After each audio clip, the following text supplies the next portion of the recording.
27 রোজার রাতে সন্তান ফোন দিয়া বলে, বাবা আমি আগামীকাল রওনা দিলে রাত 2টা-3টায় গিয়া ঢাকায় নামবো। বসে আছে মায়ের, সন্তানের বাবাও বসে আছে, সন্তান আসবে। রাত্র 2টা-3টা হয়ে গেছে, সাহারির সময় হয়ে গেছে, সন্তানের খবর নাই।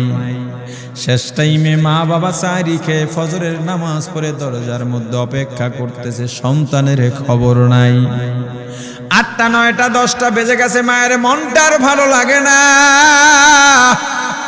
স্বামীকে ডেকে বলে, স্বামীরে আমার সন্তান কই, আমার মনটা ভালো লাগে না, একটা ফোন লাগাও। স্বামী ডাক দিয়া বলে, চিন্তা করো না, ঈদের সময় যানজট থাকতে পারে, চলে আসবে। কিছুক্ষণ পর বাবার মনটাও ভালো লাগে না, বাইরে নেমে পায়চারি করতেছে। হঠাৎ করে একটা ফোন চলে আসছে। সন্তানের ফোন দেখে বাবার সে কি আনন্দ। ফোন রিসিভ করে যখনই সালাম দিল, অপর প্রান্ত থেকে সালামের উত্তরে সন্তানের কণ্ঠ পাওয়া যায় না। বাবা ডেকে বললেন, বাবা তুমি কে? এটা তো আমার সন্তানের কণ্ঠ নয়, তবে মোবাইলটা আমার সন্তানের। ওপার থেকে ডাক দেয়া বলে, আপনি কি এই লোকে, এই মোবাইলওয়ালার বাবা? বলে, হ্যাঁ।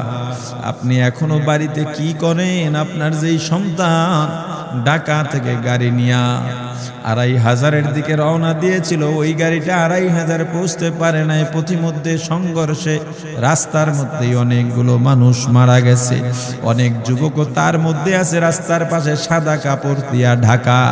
দেখেন আপনার সন্তান এই লাশের মধ্যে আছে কিনা। মোবাইলটা আমি রাস্তার পাশে পড়ে পাইলাম। বাবা পাগলের মতো একটা দৌড় দিছে।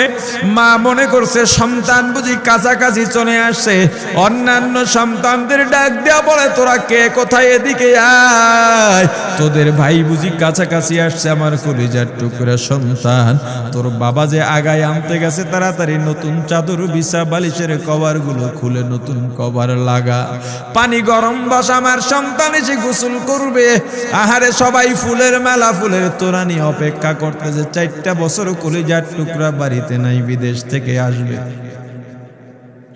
বাবা স্পটে গিয়া দেখেন অনেকগুলো লাশ সাদা কাপড় দিয়া ঢাকা।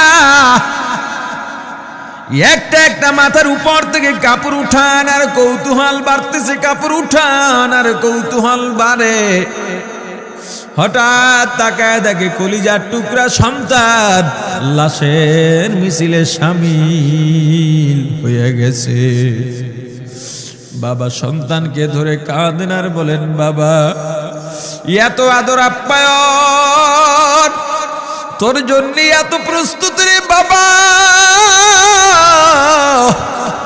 তোর মা তোর পথে বসে আছে রে বাবা, কি জবাব দিব বল? তুই যেদিন রওনা দিয়ে বিদেশ চলে গেলি, তোর মা সারা রাত ঘুমায় নাই, দরজায় গিয়া তোর পথের দিকে তাকা রইছি। কত রাত আমি মা, আমি বাবা দেখলাম তোর মা গভীর রাতে বিছানায় নাই। খুঁজতে খুঁজতে দেখলাম দরজায় গিয়া তোর মা কাঁদে। কত রাত তোর মা তোর জন্যে নামাজ পড়তে পড়তে রাত্রটা নির্ঘুম কাটায় দিছে রে বাবা। কত রাত তোর মা তোর জন্যে দোয়া করতে করতে নির্ঘুম রাত্র কাটায় দিছে। এই 4 বছরে 8টা ঈদ, ঈদের সময় আমরা নতুন কাপড় কিনছি, নতুন কাপড় পরছি। তোর মায়ের জন্য আমি নতুন শাড়ি এনে খাটের উপরে রাখলাম। ঈদের নামাজ পড়ে এসে দেখি কাপড়টা খাটের উপরেই আছে। তোর মা প্রথম ঘরেও নাই, মাঝের ঘরেও নাই, পেছনের ঘরেও নাই। খুঁজতে খুঁজতে গিয়া দেখি তোর মা কিচেন রুমে আছে। ওই নাস্তা নাড়াইতেছে, দুধ নাড়তেছে, দুধ উতলাইয়া পুইরা যাইতেছে, খবর নাই। আমি তাকায় দেখলাম তোর মায়ের 2 চক্ষু দিয়া টপ টপ করে পানি পড়তেছে। ডাক দিয়া বললাম, ওরে বিবি ঈদের দিনে তুমি কেন কাঁদো? তোমার জন্য শাড়ি আনলাম, সেটাও কেন পরলা না? তোর মা জবাব দিয়া বলছে, রে স্বামী গো, আপনারা যখন নামাজের জন্য রওনা দিয়া গেলেন, আমার অমুক সন্তান আপনার সঙ্গে যায় নামাজ দিয়া নতুন পোশাক পরে নামাজে রওনা দিয়েছে, কত সুন্দর লাগছে দেখতে। হঠাৎ করে তাকায় দেখলাম আমার কলিজের একটা মানিক আপনাদের সাথে নাই। আমার মনটার ভালো লাগে না, আমি ফোন দিলাম আমার মানিকের কাছে। ফোন রিসিভ করে